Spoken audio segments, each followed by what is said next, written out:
नाज़रीन आदाब, आप देख रहे हैं बियॉन्ड बॉर्डर्स और आज हम बात कर रहे हैं हमास इसराइल जंग की। हमास की क़यादत का कहना है कि उसने गज़ा में जंगबंदी के मुआहदे की शराइत को कबूल कर लिया है और उसने अपनी इस बात को जो सालिसी थे मिस्र के और जो कतर के, उनको इस बात से आगाह कर दिया गया है। वहीं दूसरी जानिब इसराइल की तरफ से रफ़ा में हमले जारी हैं, यानी इसराइल की तरफ से कहीं ना कहीं जो जुल्म बर्बरियत अपने उरूज पर है। आज इसी मौजू पर बात करने के लिए हमारे साथ दो ख़ास मेहमान मौजूद हैं। हमारे साथ मौजूद हैं प्रोमिनेंट पॉलिटिकल साइंटिस्ट और गज़ा मामले पर अथॉरिटी समझे जाने वाले प्रोफेसर आशिक खान साहब, और हमारे साथ दूसरे मेहमान हैं सीनियर सहाफ़ी डॉक्टर खालिद रज़ा साहब। दोनों मेहमानान का बहुत बहुत शुक्रिया हमारे साथ बात करने के लिए, जुड़ने के लिए।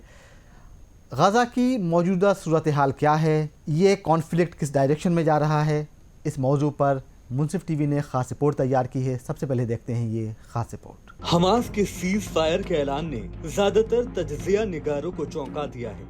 इसके साथ ही आने वाले हफ्तों में जो कुछ हो सकता था उसे लेकर इजराइल की उम्मीदें भी खत्म हो गई हैं। इजराइल की अब तक यही सोच रही थी कि हमास सीज फायर की तजवीज को कबूल नहीं करेगा। उधर इजराइल की दिफाई फौज IDF ने ऐलान किया है कि वो इस वक्त रफाह पर हमलों में मसरूफ है। IDF का कहना है कि वो मशरिकी रफह में हमास के खिलाफ टारगेटेड हमले कर रहे हैं। हालांकि अमेरिकियों ने रफह में ऐसे किसी ग्राउंड ऑपरेशन की मुखालफत की है जिससे आम लोगों की जिंदगी पर जोखिम आए। फिलिस्तीनी शहर रफह इसराइल और हमास के दरमियान जंग के आगाज से ही शहरी आबादी के लिए एक पनाहगाह और इंसानी इमदाद के लिए दाखिले का मरकज रहा है। गजा की पट्टी के जुनूबी हिस्से में वाक़े तकरीबन 55 मुरब्बा किलोमीटर के रकबे पर मुहित ये इलाका गजा तक आखिरी रसाई की नुमाइंदगी समझा जाता है और इसराइल का कंट्रोल ना होने के बाइस ये कई दहाइयों से बीमार अफराद तक और मुसाफिरों की आमदोरफ्त के लिए एक ही रास्ता रहा है।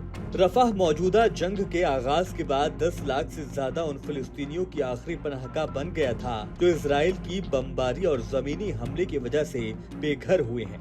इसराइल का मौकिफ है कि हमास के हजारों जंगजू और इसके अहम रहनुमा रफाह में मौजूद हैं। साथ ही इसराइल समझता है कि गजा में हमास के खात्मे के बगैर हमास की अस्करी ताकत को खत्म करना मुमकिन नहीं है। हालिया तनाज़े के आगाज के बाद से मुत्तहिद सियासी और अस्करी तज्जियाकारों ने खबरदार किया है कि हमास को खत्म करने के नेतन्याहू के हदफ को हासिल करना नामुमकिन या इंतहाई मुश्किल होगा और इस कोशिश की बहुत बड़ी इंसानी कीमत अदा करनी होगी, क्योंकि इसके लिए उन्हें हमास की उन सुरंगों का सामना करना पड़ेगा जो गजा के तहफ्फुज़ के लिए बनाई गई हैं। इसराइल का दावा है कि इसके फौजी ऑपरेशन में इस बात का ख्याल रखा जाता है कि इससे शहरी आबादी को नुकसान न पहुँचे, जबकि हमास के वजारत सेहत के मुताबिक तनाज़े के आगाज से अब तक तकरीबन 34,000 अफराद हलाक हो चुके हैं, जिनकी अक्सरियत ख्वातीन और बच्चे हैं। आशिफ साहब, शुरुआत आपसे करेंगे। हमास ने ये जो ऐलान किया है कि जंग बंदी की जो शराइत हैं उसको मानने को राज़ी है, इसने क्या कहीं कुछ चौंकाया नहीं है? बिल्कुल सही कहा आपने, इसलिए कि जब इसकी खबर वॉर कैबिनेट को मिली, खास करके नेतन्याहू को और वहाँ के डिफेंस के हेड को, तो बिल्कुल चौंक गए वो कि ये ऐसा कैसा हो गया। और मैं ये समझता हूँ कि ये एक स्ट्रेटजिक डिफीट हुई इसराइल की, इसलिए कि आप देखेंगे जो टोटल वॉर है, मैं तो इन्वेजन कहूँगा और एग्रेशन कहूँगा, वॉर तो दो कंट्री के बीच में होती है और इसमें एक वो धड़ है, एक वो लोग हैं जो अपनी ज़मीन को आज़ाद करना चाहते हैं और इसके लिए यूनाइटेड नेशन में कम से कम 460 से ज़्यादा रिजोल्यूशन डायरेक्टली इनडायरेक्टली पैलेस्टीनियन से लिंक्ड है, जिस पे किसी पे भी अमल नहीं किया गया। और इसमें आप देखेंगे कि जो पैलेस्टीनियन है वो मटेरियल लेवल पे, फिजिकल लेवल पे लॉस में है पूरी तरह से, इसलिए कि मोर देन 75% जो गाजा है वो तबाह हो गया है, जो मोर देन 70% हाउसिंग है वो तबाह हो गया, जितने स्टेडियम्स थे, स्पोर्ट स्टेडियम थे, वो तबाह हो गए, जितनी यूनिवर्सिटीज़ थी करीब मेरे ख्याल से 10-11 वो तबाह हो गए, जितने स्कूल्स थे बहुत ज़्यादा, खुद जो जर्नलिस्ट हैं उसमें जो कम से कम रिकॉर्ड है 141 जो मारे गए और 146 है, इसके अलावा जो इंजर्ड हैं वो 70 हैं और जो 20 हैं वो आपके डिटेन्ड हैं। तो इस हालत में आप देखेंगे कि जो मटेरियल लॉस है वो पैलेस्टीनियन का अनएक्सप्लेनेबल है जी। लेकिन स्ट्रेटजिक लेवल पे और डिप्लोमेटिक लेवल पे और पॉलिटिकल लेवल पे और ये कहें कि परसेप्शन और ओपिनियन के लेवल पे इजराइल पूरी तरह से एक्सपोज हुआ। मतलब जैसे अगर मैं कहूँ कि मुझे मक्खी से डर है कि मक्खी कहीं हम पे बम न चला दे, तो लोग हम पे हंसेंगे। तो पूरी दुनिया ने ये देखा कि जहाँ पे 15,000 बच्चे या 10,000 बच्चे मारे जा रहे हैं, पूरी फैमिली की फैमिली खत्म हो गई। भाई इनका तो एस्टिमेट था कि 10,000 से 20,000, जो CIA का भी एस्टिमेट है वही कि 10,000 से 20,000 या 25,000 हमास के लोग हैं। तो 2.5 मिलियन लोगों को आप इस तरह से कर रहे हैं और आपके पास सारी टेक्नोलॉजी है, सारी इंफॉर्मेशन है। तो जितनी तबाही इन्होंने किया, तो इससे इजराइल पूरी तरह से एक्सपोज हुआ। और असल में इजराइल जो है वो यूरोप को और वेस्टर्न कंट्रीज को पूरी उनको बिल्कुल इस तरह से रखे हुआ था कि वो जानते ही नहीं थे, वो एक वर्जन था उनके पास। और अभी भी आप देखेंगे जो वहाँ पे एहतजाज हो रहे हैं वहाँ की यूनिवर्सिटी कैंपसेस में जी, तो एहतजाज जो है मोर देन 100 यूनिवर्सिटीज़ में, और सिर्फ US, कनाडा में और वियना में और बहुत सारी कंट्रीज में फैल गया ये दूसरी बात है कि हमारे यहाँ नहीं हो रहा, सिर्फ JNU में हुआ थोड़ा सा। तो ये जो स्टूडेंट्स का प्रोटेस्ट जनरली होता नहीं है कैपिटलिस्ट कंट्रीज में जो लेफ्टिस्ट हैं वो करते हैं। तो इसमें कहा गया कि भाई ये लेफ्टिस्ट हैं या एंटी सेमाइट हैं, वो बिल्कुल नहीं है। वहाँ पे जो स्टूडेंट तबका है उसको माना जाता है कि यही फ्यूचर का पॉलिसी मेकर्स जी, मतलब सबसे ज्यादा रेशनल सिटीजन। तो उनमें जो ये बात है तो इससे बहुत ज्यादा वेस्टर्न सोसाइटीज हैं तो उसका इम्पैक्ट पड़ रहा है। जैसे कि जब स्टूडेंट्स आ जाते हैं यूनिवर्सिटी के, वो भी ऐसी यूनिवर्सिटी जैसे हार्वर्ड यूनिवर्सिटी या आप देखेंगे कि पूरे US में जो सबसे इंपॉर्टेंट यूनिवर्सिटी है उसको बोलते हैं कोलंबिया यूनिवर्सिटी। जैसे एक जमाने में JNU था पूरे इंडिया में, अब नहीं है। JNU था, उसी तरह से कोलंबिया है। मतलब कोलंबिया में अगर कोई प्रोफेसर काम कर रहा है तो उसी तरह ये गवर्नमेंट यूनिवर्सिटी है। उसी न्यूयॉर्क में न्यूयॉर्क यूनिवर्सिटी है जहाँ मैं गया भी था, वो प्राइवेट यूनिवर्सिटी बहुत रिच, जैसे हमारे यहाँ अशोका यूनिवर्सिटी।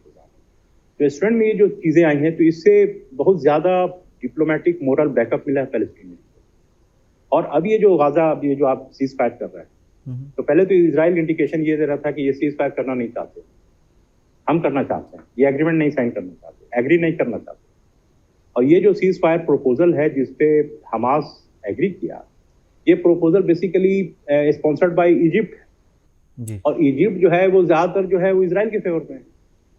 इवन कतर भी जो है मेरे ख्याल से अंदर से वो भी इजराइल के फेवर में है, लेकिन सबका कहीं ना कहीं तार जुड़ा हुआ है, माफ कीजिएगा। लेकिन बहरहाल उनको बैलेंस करना, आजकल बैलेंस को ही पॉलिटिक्स मानते हैं।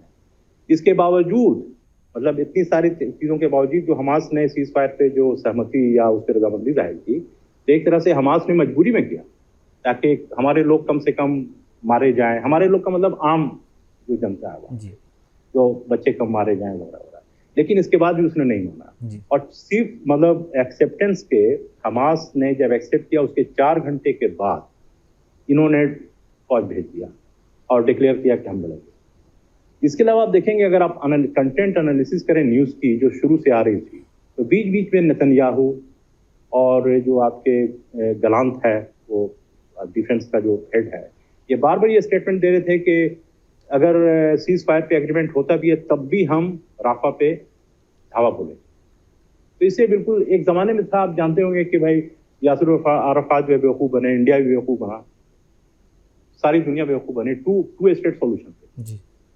तो यूनाइटेड नेशन का जो रिजोल्यूशन है 338 और 338 और 246, तो उसमें 2 स्टेट, अब ये 2 स्टेट सॉल्यूशन पे भी राजी नहीं। उसी तरह से वे सीज फायर बोलते थे, इस पे भी राजी। तो वो जो होस्टेज है उसको रिलीज करने को तैयार, उस पर राजी नहीं।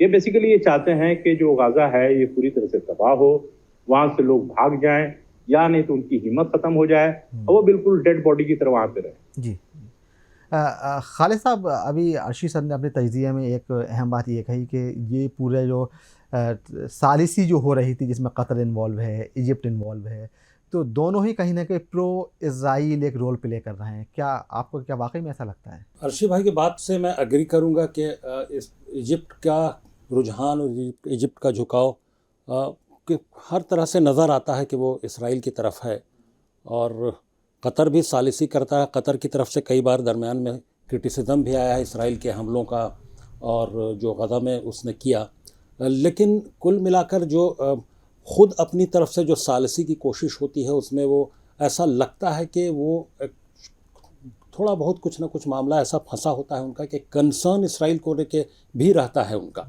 इन तमाम के बावजूद ये समझने की ज़रूरत है, ये देखने की ज़रूरत है कि इसराइल आखिर इस अठधर्मी पे किस बुनियाद पे एकदम अड़ा हुआ है कि वो किसी भी अब शर्त को मानने को तैयार नहीं है। एक तो हमास ने मान लिया कि वो तमाम शराइत को मानने के लिए तैयार है सीज़ फायर की, यहाँ तक कि अब इसराइल की हठधर्मी यह है कि उसके बावजूद उसने रफ़ा बॉर्डर के करीब तमाम जो सिविलियंस हैं उन इलाक़ों में हमला कर दिया, काफ़ी हलाकतें भी हुई और मुसलसल हमले जारी हैं जी। और यहाँ तक कि ये भी बयान आ चुका कि अगर हमास तमाम होस्टेजेस को रिलीज़ कर दे तब भी हम जंगबंदी नहीं करेंगे।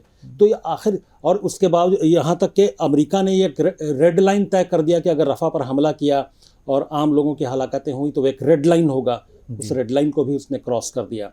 तो आखिर इसराइल को ये इसराइल को ये हौसला कहाँ से मिल रहा है, ये हठधर्मी उसको करने पर वो कैसे मजबूर हो रहा है आखिर। और अमेरिका ज़ाहरी तौर पर तो ये कहता है कि वो तमाम हथियार की सप्लाई भी अब रोक रहा है या कम करने के बारे में सोच रहा है, लेकिन उसके बावजूद वो अमेरिका जिसकी पुष्टपनाही की बुनियाद पर दुनिया मानती थी कि इसराइल जो है तमाम हठधर्मी करता रहा है, उसकी तमाम धमकियों के बावजूद, उसकी तमाम घुड़कियों के बावजूद वो क्यों नहीं किसी भी बात को मानने के लिए तैयार है।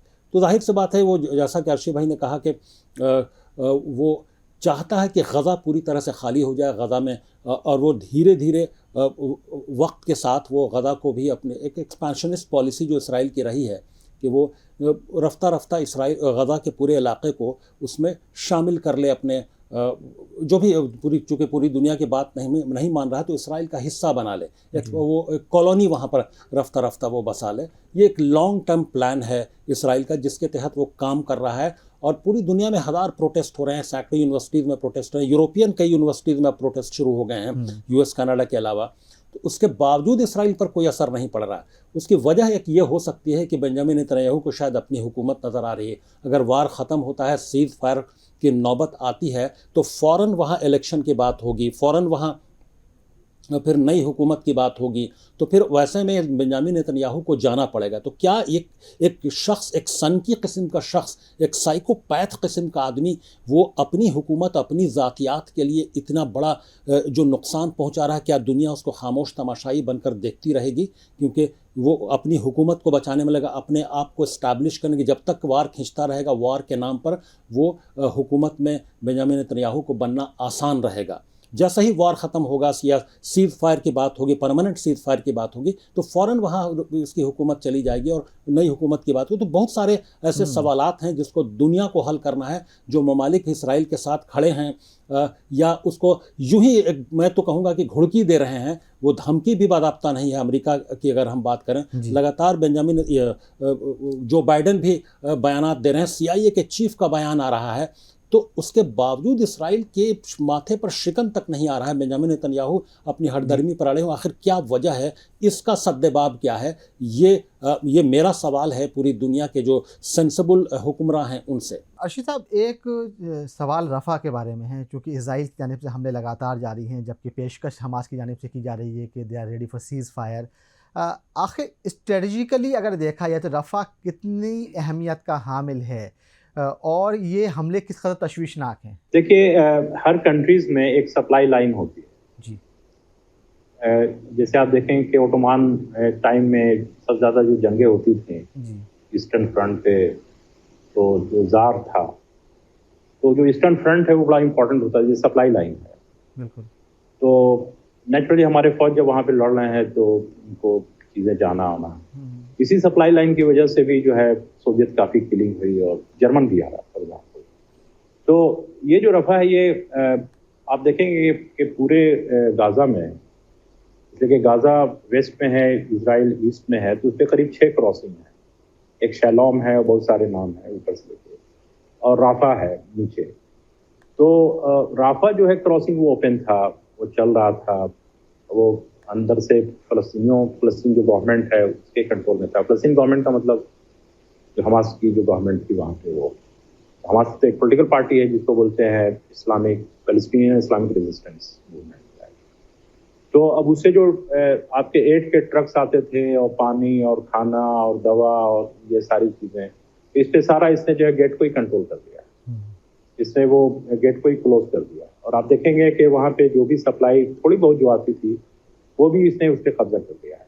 इसलिए कि पहले आपने देखा तो राफा का जो स्ट्रेटेजिक इंपॉर्टेंस है वो ये है कि एक सप्लाई लाइन है, दूसरा ये है कि वो बिल्कुल ही कनेक्टेड है आपके इजिप्ट से।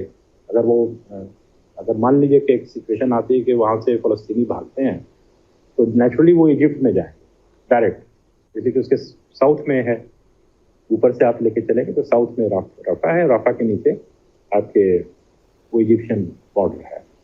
और वहाँ पे ज़्यादातर जो इन्फॉर्मेशन है वो आपके रफा से आ रही है, लेकिन रफा में जो उसकी कैपेसिटी थी करीब 3 लाख लोगों के रखने की, 2.5 लाख, वहाँ पे एट प्रेजेंट 1.5 मिलियन लोग रिफ्यूज हुए। और 1.5 मिलियन में आप देखेंगे कि अभी इन्होंने बिल्कुल इमीडिएटली करीब 1 लाख से ज़्यादा लोगों को कहा कि आप खाली करो। अगर आप देखते हैं 100 साल पहले की पॉलिसी को, तो जब कोई एक जगह से दूसरी जगह लोग खाली कराते थे, जिसमें उनको डर था कि सप्लाई लाइन बंद हो जाएगा, काट देंगे, ये लोग बड़े रिबेलियन हैं, हमारे फेवर में नहीं है, तो उनके लिए फैसिलिटीज दी जाती। उस जमाने की मैं बात कर रहा हूँ, मतलब घोड़ा, गधा और जो गाड़ी होती है, पानी, सोल्जर्स, उनके प्रोटेक्शन के लिए, और जगह जगह उनके लिए जो है खाने पीने का इंतजाम किया जाता है। अब आप देखेंगे कि फ़लस्तीन में ऊपर से के नीचे तक कम से कम एक आदमी जो है वो 5 मरतबे 10 मरतबे रिशफल कर रहा है, इधर से उधर भाग रहा है, और उसमें उसकी किलिंग हो रही है। प्लस ये जो दहशतगर्दी हो रही है उनके खिलाफ, जो दहशत, तो वहाँ पे आप देखेंगे उनको कोई फैसिलिटीज नहीं है वहाँ। इसलिए आप देखते हैं कभी कभी लोग गधे के गाड़ी से जा रहे हैं, कोई फैसिलिटीज नहीं, एक फैसिलिटीज आप नहीं दे रहे हैं। जो फैसिलिटीज थी आपने उसको तबाह कर दिया। और आपने देखा होगा एक चीज और कि अनरवा जो था, UNRWA, United nation relief and work agency, इस पे जो इल्जामात इन्होंने लगाया था कि 12 लोग इसके जो हैं वो शामिल थे आपके 7 अक्टूबर वाले, उसकी रिपोर्ट आ गई, बिल्कुल गलत था वो। और ये भी रिपोर्ट आ गई कि जो ये कहते हैं कि 1200 लोग मारे गए हैं, वो भी गलत है, इसलिए कि इसने वहाँ पे कोई भी इंडिपेंडेंट इंक्वायरी का जो है वो नहीं दिया है। टोटल लोग जो मारे गए थे, मैंने पहले भी आके टीवी पे कहा या पहले कहा कि किसी और कहा गया कि 683 लोग मारे गए टोटल, और इन्होंने ही मारा है। ये जो बार बार टीवी पे दिखाते हैं कि ये हमास ने, तो हमास के पास तो टैंक है ही नहीं, तो जो शेलिंग है तो टैंक की शेलिंग है और कम्बैट हेलीकॉप्टर की शेलिंग है, तो ज्यादातर इन्होंने लोगों को मारा। बिल्कुल 9/11 का मॉडल है इनका, और इनके सर पे रख दिया। और फिर जगह जगह ये रो रहे हैं कि हमारे साथ दहशतगर्दी हुई। तो भाई दहशतगर्दी, अगर ये दहशतगर्दी, उससे बड़े आप हैं। इसलिए कि वो फलस्तीनी जो कर रहे हैं, भाई हमें आज़ाद होना है, तो इसके लिए यूनाइटेड नेशन में जनरल असेंबली में बहुत सारे रिजोल्यूशन पास है। इसमें जो लोग कॉलोनाइज्ड हैं उनको ये इख्तियार है कि वो कोई भी मीन्स अपने को आज़ाद करने को इस्तेमाल कर सकते हैं। जी खालिद साहब, अगर हम हमास की पावर की बात करें कि हमास अभी भी मुज़ाहमत कर रहा है, और जो इसराइल का जो अहम जो टारगेट रहा है वही रहा है कि दो ही रहे, कि एक तो हम जो भी लोग जिनको जो कैप्टिवेट जिनको किया गया है उनको रिहा कराएं, और हमास को पूरी तरह से हम ख़त्म करें। तो रफ़ा पे जिस तरह से हमले जारी हैं, तो क्या समझा जाए कि रफ़ा जो है वो हमास का आखिरी किला है? इसराइल को ऐसा लगता है कि हम रफ़ा जो है इसराइल हमास का आखिरी किला है, क्योंकि इसराइल बार बार ये इल्ज़ाम लगा रहा है कि जो ह्यूमैनिटेरियन एड आ रहे हैं, जो खाना सप्लाई किया जा रहा है रफ़ा बॉर्डर के ज़रिए, उसमें हमास अपने हथियार भी स्मगल कर रहा है उस रास्ते से। इसलिए वो रफ़ा को ये इल्ज़ाम लगाकर वो तमाम कोशिश कर रहे हैं कि, और जो बंद करने की जो उनकी कोशिश है, और तमाम लोगों को वहाँ से फिर दोबारा माइग्रेट करने पर और इलाका खाली करने पर मजबूर करने की जो बात कर रहे हैं वो इसी वजह से, वो उनका कहना है कि हमास को जब तक ख़त्म नहीं करेंगे तब तक हम नहीं मानेंगे, और हमास के ख़ात्मे तक ही नहीं बल्कि उनका जो लॉन्ग टर्म इंटेंशन है, उनकी जो नीयत है वो ये है कि उस पूरे इलाके को, जैसा कि प्रोफेसर अर्शी खान साहब ने कहा कि उस पूरे इलाके को खाली करा देना, जो इक्का दुक्का लोग बच जाएं वो जिंदा लाश की तरह वहाँ पर हों, और रफ्ता रफ्ता वो पूरे इलाके पर कब्ज़ा कर ले, और वहाँ रफ्ता रफ्ता अपनी जैसे तमाम आस पास के इलाकों में जो इलीगल कॉलोनीज़ बसाई हैं इसराइल ने, और उसी तरह से जो एक्सपेंशनिस्ट पॉलिसी है, कॉलोनीज़ बसाते बसाते वो एक्सपैंड करते करते इसराइल के अंदर उसको जम कर लेना, ये एक लॉन्ग टर्म प्लान लगता है कि पूरे गज़ा के इलाके को, या कम से कम अभी जो साउदर्न गज़ा है उसको वो चाहते हैं कि इनिशियली उसको इसराइल में किसी भी तरह से ज़म करने की के जो अज़ाइम हैं उनके, वो उसी के तहत ये कार्रवाई हो रही है। जी। अर्शी साहब, एक चीज़ और है, वो ये उठती है कि जो हमास ने जिस तरह से जंगबंदी की पेशकश की है, लेकिन रफ़ा पर लगातार हमले भी जारी हैं, उससे जो होस्टेजेस जो हैं उनकी जो एफ़र्ट है उनको जो छुड़ाने के, उसके ऊपर कितना असर पड़ेगा, वो कितना थ्रेटनिंग हो सकता है उनके लिए? देखिए, अगर आप होस्टेज के बारे में देखें तो मेन मकसद था हमास का 7 अक्टूबर में, तो इसकी इंफॉर्मेशन तो सारी इजरायली इंटेलिजेंस के पास भी थी, CIA के पास भी थी, और एक दिन पहले भी CIA ने शेयर किया जी। और इजिप्शियन इंटेलिजेंस मिनिस्टर ने भी शेयर किया इजरायलियों से कि भाई हमला होगा। वही चाह रहे थे कि ऐसा हो ताकि इजरायली 9/11 वर्जन आ जाए। उनका मेन यही मकसद था कि जो पुलिस ऑफिशियल हैं, मिलिट्री ऑफिशियल्स हैं, जो इम्पोर्टेंट लोग हैं, उनको हम बंधक बनाएं, कैप्टिव बनाएं। अगर आप देखेंगे होस्टेज के बारे में, तो मुझे लगता है कि अगर स्टेटमेंट आप देखें होस्टेज का, जो इजरायली होस्टेज है फलस्तीनियों के अंडर में, तो हमास जो है वो ज़्यादा सीरियस है कि इनकी जान बचे ताकि हमारे लोगों की जान बचे। इसलिए कि हमास के जो लोग हैं, आपके एक तो एडमिनिस्ट्रेटिव डिटेंशन में लोग हैं, कुछ ऐसे लोग हैं जिनके कोई इल्ज़ामात नहीं हैं, कुछ ऐसे लोग हैं जिनका जो डिटेंड है फॉर नो रीज़न। और आप ये भी जानते हैं कि जो भी लोग डिटेंड हैं उसका फैसला जो है इजराइल में मिलिट्री कोर्ट करती है, वो सिविलियन कोर्ट नहीं है। और उसमें 95% से ज़्यादा जो है उसमें आपके इंडाइटमेंट है। उसी तरह से आप देखेंगे कि जो सेटलर हैं उनके खिलाफ अगर मुकदमा जाता है जी। तो इंडाइटमेंट रेट जो है 3%, 2.5%। तो और होस्टेज के बारे में नेतन्याहू बिल्कुल ही फिक्रमंद नहीं, इसलिए कि अगर होस्टेज छूट गए तो मामला खत्म हो जाएगा। जी।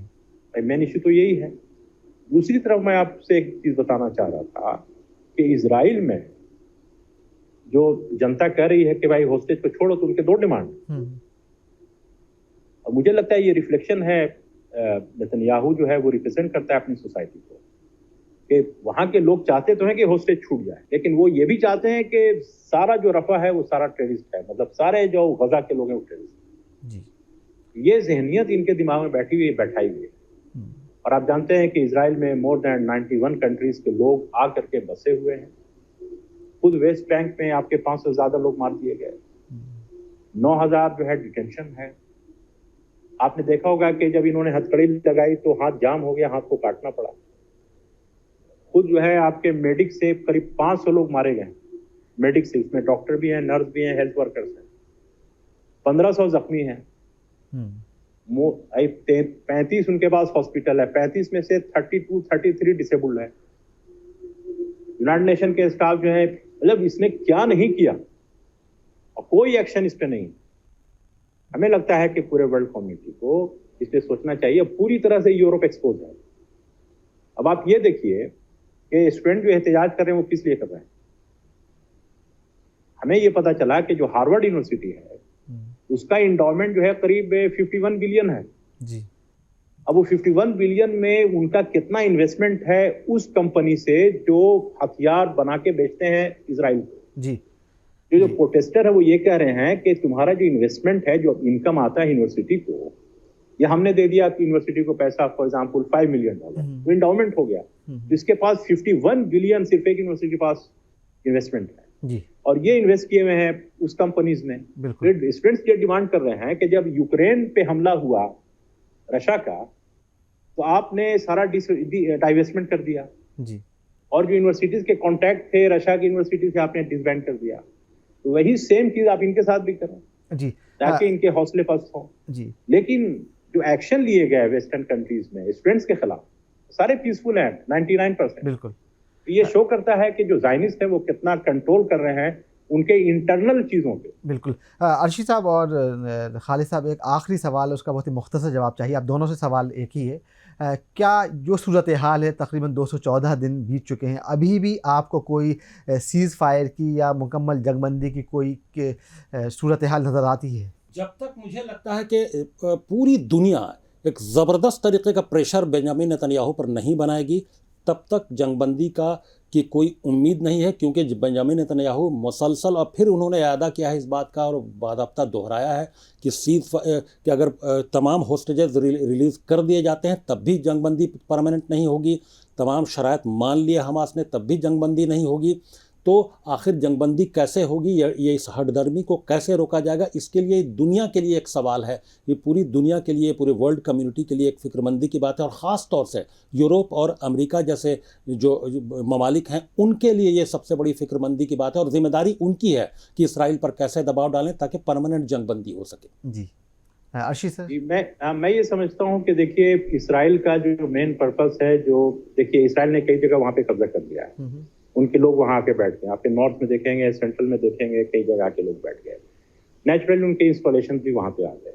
उसी तरह से रफा में इन्होंने गेट पे कब्जा कर लिया। ये फिजिकली मोर कैप्चर को बढ़ाना चाहते हैं, एक्सपेंशन करना चाहते हैं अपने कैप्चर को।